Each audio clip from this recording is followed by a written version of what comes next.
ये Corel Draw सीखना एक बहुत ही एक्साइटिंग जर्नी है। तो जैसे-जैसे हम कुछ सीखते जाते हैं, कुछ प्रैक्टिस करते जाते हैं और कुछ-कुछ चीज़ें बनने लगती है। जब चीज़ें बनने लगती है ना, तो कुछ एक अलग-सा सैटिस्फैक्शन मिलता है, राइट? सही कहा ना? तो इस तरीके से हम बहुत कुछ चीज़ें बनाते जाएँगे, सीखते जाएँगे और जिस टाइम पर हमने कोरल ड्रॉ सीखा था, उस टाइम पर इतने कोर्सेस और इतना गाइडेंस अवेलेबल नहीं था और जो हम ऑनलाइन सीखते थे, कुछ वीडियोस भी देखते थे, वो मार्केट के पर्सपेक्टिव से बहुत अलग होता था। मतलब क्लाइंट की डिमांड बहुत अलग होती थी और जो हमने सीखा था, वो भी चीज़ें बहुत अलग होती थी।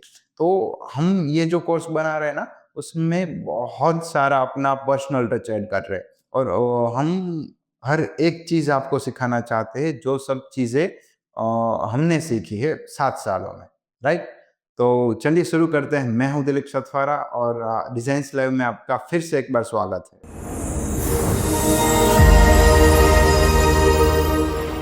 तो अभी हम शुरुआत करते हैं, कुछ बहुत सारे इफ़ेक्ट काइंड ऑफ टूल्स है हमारे पास, उनसे शुरुआत करते हैं। तो सबसे जो पहला है, वो कॉन्टूर करके है। तो जैसे मैं यहाँ पे DESIGN स्ट्रक्चर चालू है, DESIGNER।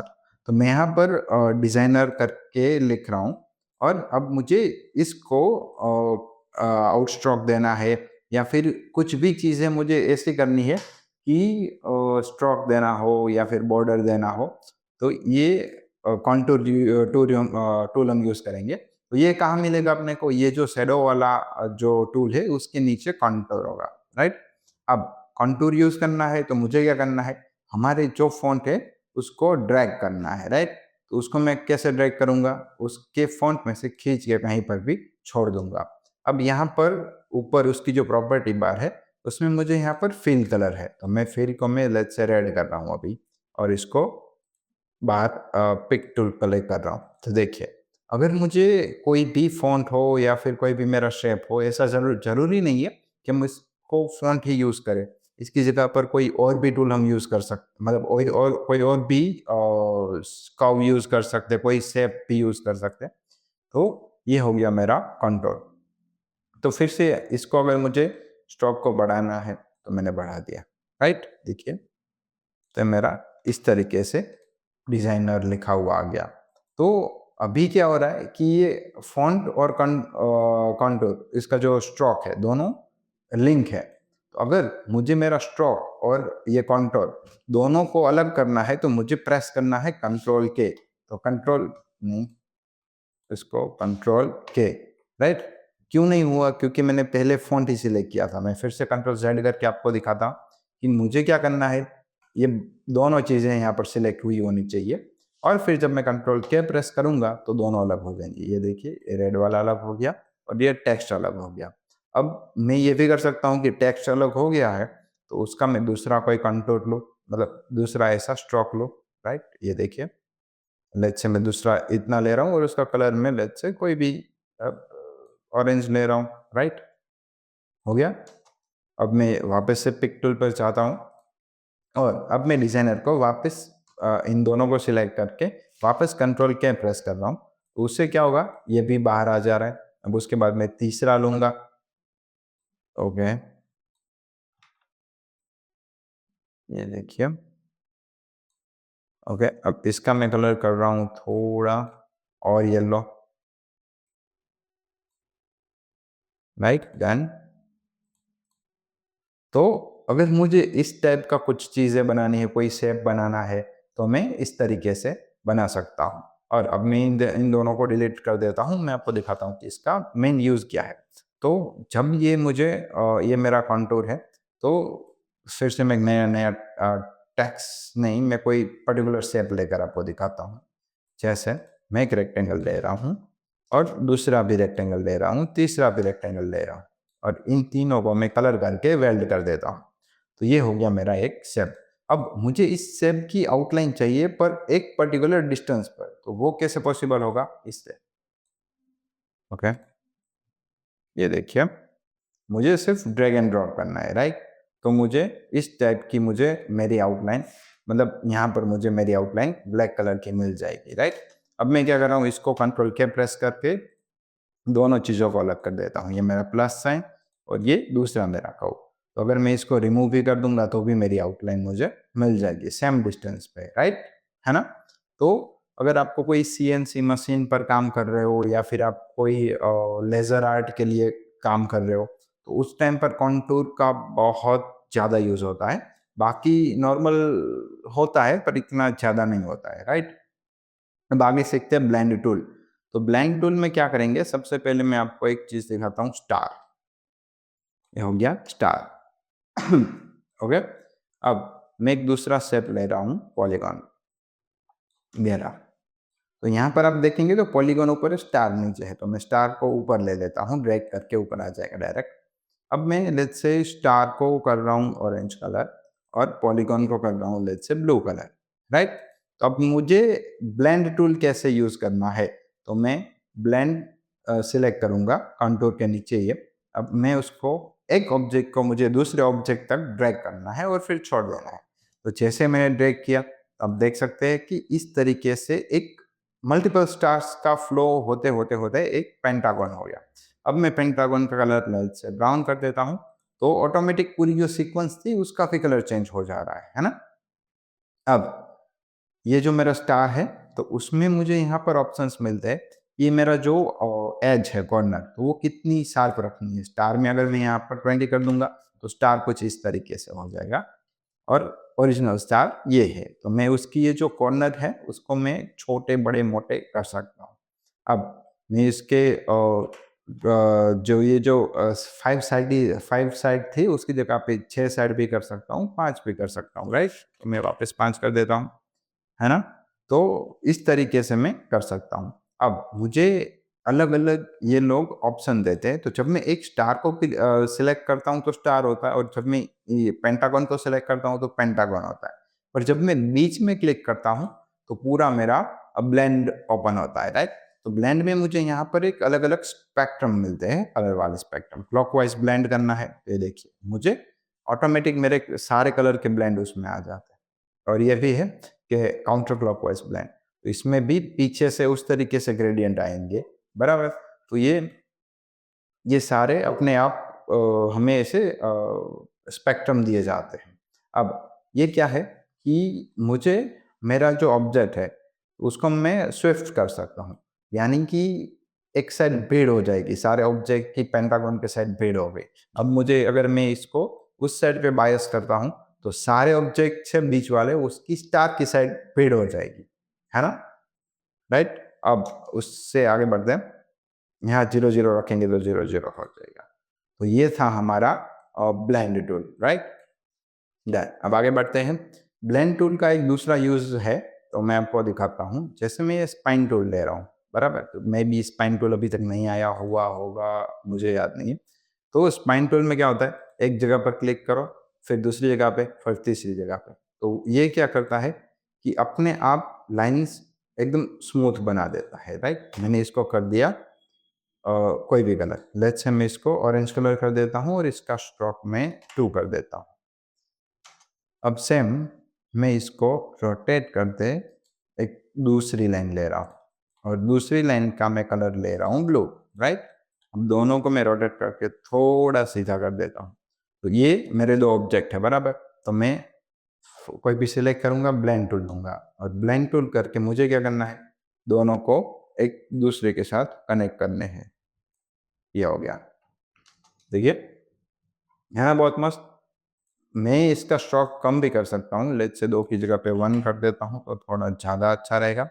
और ये ऑरेंज वाली लाइन है उसका भी मैं स्ट्रोक 1 कर देता हूँ, यानी कि वो बहुत ही पतला हो जाता है, राइट। तो इस टाइप का शेप हम बहुत मस्त तरीके से यूज कर सकते हैं। लेट्स से मैं ऐसे भी कर सकता हूँ, ऐसे भी कर सकता हूँ, राइट। तो जो मैं पहली लाइन में जहां पर भी ले जाऊंगा उसके अकॉर्डिंग ऑटोमेटिक ये शेप बनता जाएगा। तो इसका हम यूज कहाँ कर सकते हैं, आपको यही डाउट होगा ना। तो इसका मैं आपको एक बहुत मस्त एग्जांपल भी दिखा देता हूँ ताकि आपको पता चले, राइट। तो लेट्स से ये मेरा कोई भी एक बैकग्राउंड है और मैं इसको कर रहा हूँ नेवी ब्लू कलर, राइट। ये देखिए इसको मैं शिफ्ट पेज अप से ऊपर ले लेता हूँ ताकि मुझे दिखाई दे ये सब चीजें, है ना, ऊपर आ जाए। अब मैं इसको राइट क्लिक करूंगा, इसको मुझे ग्रुप करना पड़ेगा, इन तीनों को ग्रुप किया, फिर पावर क्लिप इंसर्ट करेंगे इसके अंदर, ये देखिए। तो अगर आप कोई बैनर, इनविटेशन या कुछ ऐसी चीजें बना रहे हैं तो उसमें ये आप ऊपर ऐसे छोड़ सकते हैं, ये बहुत मस्त दिखती है डिजाइन। और इसको अगर आप कोई भी ऑब्जेक्ट के पीछे डालेंगे तो भी हो जाएगा। लेट्स से ये मेरा वेव जैसा पैटर्न है। अब मैं कोई भी ह्यूमन का पीएनजी इसके ऊपर रखूंगा, यानी कि मेरा आदमी ऊपर आ जाएगा ह्यूमन, और उसके पीछे वाला जो बैकग्राउंड है वहां वाले बैकग्राउंड में आ जाएगा ये वाली पैटर्न, राइट। तो ये सब चीजें हम यूज कर सकते हैं। और ऐसा नहीं है, हम कोई फॉन्ट भी लिख सकते हैं, जैसे ABCD, राइट। तो ये ABCD को मैं यहाँ रखता हूँ, बोल्ड कर देता हूँ, ऑरेंज कलर कर देता हूँ और स्ट्रोक दे देता हूँ, स्ट्रोक में थोड़ा ज़्यादा दे देता हूँ 2, बराबर। अब मैं दूसरा भी लेता हूँ यहाँ पर, और ये पहला वाला का छोटा कर देता हूँ। अब जब मैं इसके ऊपर ब्लेंड करूँगा तो इस तरीके से ब्लेंड होगा, राइट। पीछे वाले का कलर अगर मैं ब्लू कर रहा हूँ तो इस तरीके का ग्रेडियंट होगा, राइट। इसको मैं क्वांटिटी में बढ़ा भी सकता हूँ, कम भी कर सकता हूँ। 20 की जगह पे यहाँ 30 कर दूंगा, यहाँ देखिए थोड़ी डेंसिटी ज़्यादा हो जाएगी, राइट। यहाँ पे 40 भी कर सकता हूँ। तो ये जो बीच के जो ऑब्जेक्ट है उसकी मैं डेंसिटी ज़्यादा कम कर सकता हूँ, देखिए। तो अगर आपको कभी इस टाइप के इफेक्ट की ज़रूरत हो तो हम यूज़ कर सकते हैं, राइट। अब उससे आगे बढ़ते हैं, envelope, it's very good tool. अब यहाँ पे DES, मैं आपको हर एक टूल थोड़ा डिटेल में सिखा रहा हूँ ताकि आप जब यूज़ करें तो आपको ऐसा ना हो कि इसका यूज़ कैसे करना है, टूल तो दिखा दिया पर यूज़ कैसे करेंगे। तो मैं आपको थोड़ा मस्त सिखा रहा हूँ डिटेल में। अब यहाँ पे डिज़ाइनर है तो मुझे एनवेलप करना है। एनवेलप यानी कुछ भी तरीके से तोड़ मोड़ लो, जैसा मैंने यूँ कर दिया, इसको यूँ कर दिया, और ये वाले ऑब्जेक्ट को सिलेक्ट करके यूँ कर दिया, इसको मैंने यूँ कर दिया।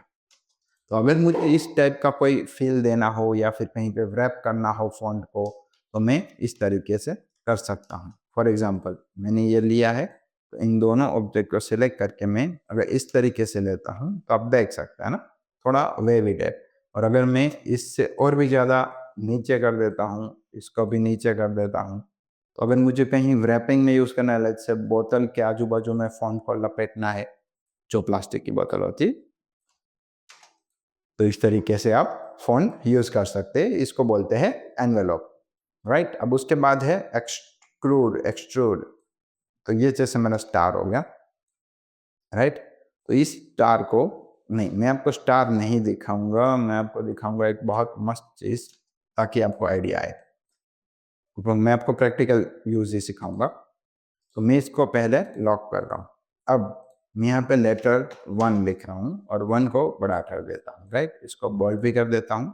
अब आपको शायद पता हो या ना हो, इसके अंदर हम गोल्डन टेक्सचर भी दे सकते हैं। वो कैसे देंगे मैं आपको दिखा देता हूँ। वो CMYK की पैलेट है, मुझे गोल्डन लेना है, मतलब RGB डॉक्यूमेंट लेना चाहिए था, पर ठीक है, इट्स ओके, फाइन, इतना कोई मेजर इश्यू नहीं है, राइट। तो जैसे अब मैं यहाँ पर एक डबल क्लिक करके, यहाँ पर भी एक, सॉरी, यहाँ पर भी डबल क्लिक करके, यहाँ भी डबल क्लिक, यहाँ भी डबल क्लिक, तो इस टाइप का मैं एक ग्रेडियंट दे सकता हूँ। मैं यहाँ थोड़ा सा लाइट कर देता हूँ ताकि मुझे थोड़ा इफेक्ट आए, ओके। अब मैं इसको यहाँ पर भी रख सकता हूँ। तो जैसे आप इसमें देख सकते हैं एक गोल्डन सा फील आ रहा है, राइट। अब मेरे पास एक चीज़ दिखाता हूँ, और एक चीज़, अगर मैं इसको यहाँ पर रख देता हूँ तो पीछे से तो ये सारा प्लेन कलर ही आएगा ग्रेडियंट में, तो उसको मुझे करना है तो रिपीट आफ्टर मिरर। तो उससे क्या होगा कि ये वापस से येलो कलर यहाँ आ जाएगा, ये वाला यहाँ आ जाएगा, ऐसा रिपीट में आ जाएगा। देखा, Ctrl Z प्रेस कर रहा हूँ वापस, और ये है रिपीट। रिपीट में क्या होता है कि ये जो मेरा कलर पैलेट है यहाँ खत्म हो जाता है, उसके बाद वापस से वही सेम ग्रेडियंट होगा, रिपीट। देखिए, तो यहाँ पर एक थोड़ी सी लाइन आ जाती है, बट जब हम मिरर करते हैं तो लाइन नहीं आती है ना।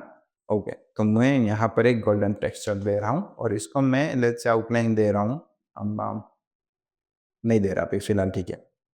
अब मैं यूज़ करता हूँ एक्सट्रूड। तो एक्सट्रूड में मुझे थोड़ा सा एक्सट्रूड करना है, पर मुझे अभी पता नहीं चलेगा क्योंकि कितना एक्सट्रूड हुआ। तो ये हो गया एक्सट्रूड। एक्सट्रूड को मैं यहाँ से देख सकता हूँ कि रोटेशन करके, तो जैसे मेरा लेटर थी है तो मैं इसको ऐसे करता हूँ। देखिए बहुत ज़्यादा एक्सट्रूड हो गया ना, तो ये मेरा व्यू चेंज करना है तो मैं यहाँ से कर सकता हूँ, राइट। अब मुझे क्या करना है, वापस से जो मेरा एक्सट्रूड था उसको मुझे कम करना है, तो बहुत ज़्यादा है, मैं इसको इतना ही रखूँगा। तो ये क्या हो गया, गोल्डन वन।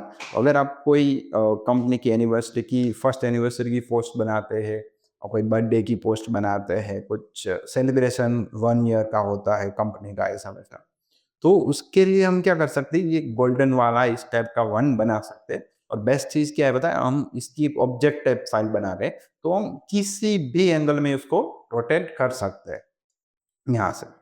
देखिए अब, ये देखिए, देखिए लेट्स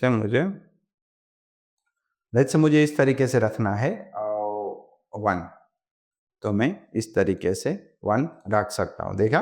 तो मुझे कभी भी अगर ऐसा गोल्डन फॉन्ट बनाने की ज़रूरत पड़े तो मैं इस टाइप से एक्सट्रूड से बना सकता हूँ।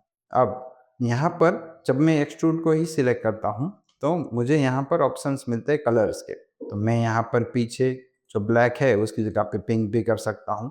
तो मैं इस तरीके से, वो लोग कस्टम डिफ़ॉल्ट कलर भी ले लेते हैं जो ग्रेडियंट है, या फिर हम हमारे हिसाब से कोई भी डाल सकते हैं, देखिए। तो इस तरीके से मैं कलर डाल सकता हूँ, है ना?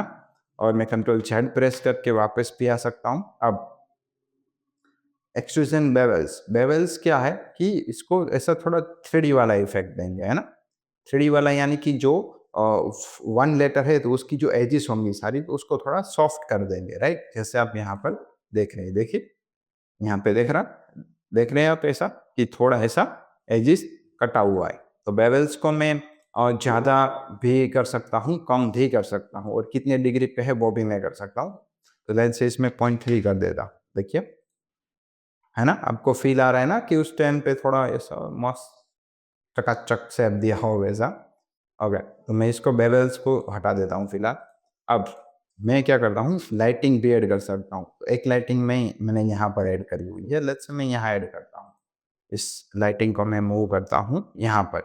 तो देखिए लाइटिंग में क्या होता है, लेट्स से ये वाला है तो मेरे सामने से लाइट आ रही है, तो मेरा फेस सामने की साइड बहुत चमकता है। अगर मेरी लाइट यहाँ पर होती तो मेरा ये इस साइड का पार्ट चमकता, और इस साइड से होती तो इस साइड से। तो सेम अगर हमारा ऑब्जेक्ट 3D में है तो उसमें हम लाइट डिसाइड कर सकते हैं ना कि लाइट कहाँ पर रखनी है, ऊपर नीचे कहीं पर भी रख सकते हैं। तो इस तरीके से मैं अपनी लाइट डिसाइड कर सकता हूँ कि मुझे कहाँ पर रखनी है लाइट। डन। तो ये था हमारा एक्सट्रूड। डन। अब इसके बाद मैं आपको एक और एक चीज़ सिखाता हूँ। उससे पहले मैं एक काम करता हूँ, एक नया RGB डॉक्यूमेंट ले लेता हूँ, तो मज़ा आएगा ना सीखने में। अब मुझे एक पोस्ट बनानी है, let's say we are hiring करके। तो मैं इसका 11/11.5 सॉरी 8.5, तो मैंने ये एक ऑब्जेक्ट ले लिया है। अब मैं यहाँ पर लिख रहा हूँ we are where hiring, HIRING। अब जब मेरा हायरिंग है उसको मैं 24 की जगह पे कर रहा हूँ 40, राइट। और इसके फॉन्ट में ले रहा हूँ पॉपिंस। अब इसको मैं बोल्ड भी कर दूंगा। अब मुझे इन दोनों के फॉन्ट के बीच की स्पेसिंग कम करनी है। इसको मुझे लेट्स से मैं अपर केस में ले लेता हूँ। तो ये हो गया मेरा hiring, we are hiring, right. अब मैं ऑब्जेक्ट को कॉपी कर लेता हूँ और इनको पावर क्लिप के अंदर जाने देता हूँ, इसके अंदर, राइट। अब ये पावर क्लिप की सबसे पहले क्या करना है, पावर क्लिप बनाना है और उसका अरे वो भी हटाना है, क्या बोलते हैं, आउटशॉप। अब मैं पावर क्लिप को एडिट में से ओपन करूंगा, तो ये हो गया मेरा पावर क्लिप के अंदर का पार्ट। अब मैं यहाँ पर एक कोई भी बैकग्राउंड ले रहा हूँ, लाइट सा, पीछे जाने दिया, नहीं कलर अच्छा नहीं है, तो इसका मैं कोई भी कलर ले सकता हूँ। लेट्स से कोई येलो टोन में लेना चाहता हूँ, तो बहुत लाइट येलो कलर ले लेता हूँ, हो गया। अब ये जो मेरा वी आर हायरिंग है, वी हम पावर क्लिप के अंदर है, याद रखिए। मैं इसके अंदर एक मस्त ग्रेडियंट दे देता हूँ, ग्रेडियंट देंगे ऑरेंज, लाइट, और ये वाला कलर देंगे थोड़ा डार्क, डार्क ऑरेंज, यानी हो गया? नहीं, और थोड़ा डार्क, और थोड़ा डार्क, राइट, यस। तो ये हो गया मेरा वी आर हायरिंग। अब मुझे ऐसा कोई पोस्ट बनानी है वी आर हायरिंग की। अब उसके बाद मैं क्या करूँगा, ब्लॉक शैडो, ब्लॉक शैडो लूँगा, ऑब्जेक्ट को सिलेक्ट करना है और कहाँ तक लेंगे, यहाँ तक लेंगे, डन। अब पावर क्लिप में से बाहर निकलेंगे, देखिए बना मस्त वी आर हायरिंग, है ना? अब मैं इसको थोड़ा लेट से बड़ा भी कर दूंगा तो भी यहाँ पर आ जाएगा। अब मुझे क्या करना है, इसके अंदर यहाँ पर लोगो डालना है, यहाँ पर रिक्वायरमेंट्स डालनी है, यहाँ पर मैं कॉन्टेक्ट नंबर सब लूंगा। तो इस तरीके से हम किसी भी आइकन का ब्लॉक शैडो ले सकते हैं, कोई भी चीज़ का ब्लॉक शैडो ले सकते हैं, पर मैं आपको एक ही समझाता हूँ अभी एग्जाम्पल के लिए, राइट? तो आज का सेशन हम यहीं ख़त्म करते हैं, और इसके अगले वाले सेशन में हम और भी कुछ इम्पोर्टेंट टूल्स देखेंगे, तो वो लेक्चर भी आप पूरा देखिएगा। और मैं आपको एक रिक्वेस्ट करता हूँ कि आप हमारे लेक्चर्स पहले से देखिए, ताकि आपको सब चीज़ें पता चलेगी। अगर आप बीच में से देखेंगे तो आप इतने एक्सपर्ट नहीं बन पाएंगे, और ये जो हमारे लेक्चर्स है वो दूसरे लेक्चर्स जो इंटरनेट पर अवेलेबल है उनसे काफ़ी डिफरेंट है। वो कैसे कि हम हर एक लेक्चर्स में जो कॉर्पोरेट क्या चाहता है, बिजनेस, ये जो इंडस्ट्री है, उसकी क्या रिक्वायरमेंट है, वो लोग क्या एक्सपेक्ट करते हैं, और उसको हम जल्दी से जल्दी बहुत कम टाइम में कैसे डिलीवर कर सकते हैं, वो सब शॉर्टकट टिप्स और जुगाड़, ये सब चीज़ें हमने मिलाकर ये पूरा कोर्स बनाया है। तो मैं आपकी क्रिएटिविटी भी कैसे बढ़ानी है वो भी मैं आपको धीरे धीरे ट्रेन करता रहूँगा। तो मैं यहाँ पर हमारा एक पूरा प्ले लिस्ट ऐड कर रहा हूँ, तो आप वहाँ से हमारे वन बाय वन पूरा का पूरा कोर्स देखिए, ताकि आप पूरा प्रोफेशनल ग्राफिक डिजाइनर बन पाए, राइट, है ना? तो चलिए मिलते हैं अगले वाले लेक्चर्स में, और इससे भी और ज़्यादा इंटरेस्टिंग चीज़ें हम आपको सिखाएंगे। मिलते हैं अगले वाले लेक्चर में।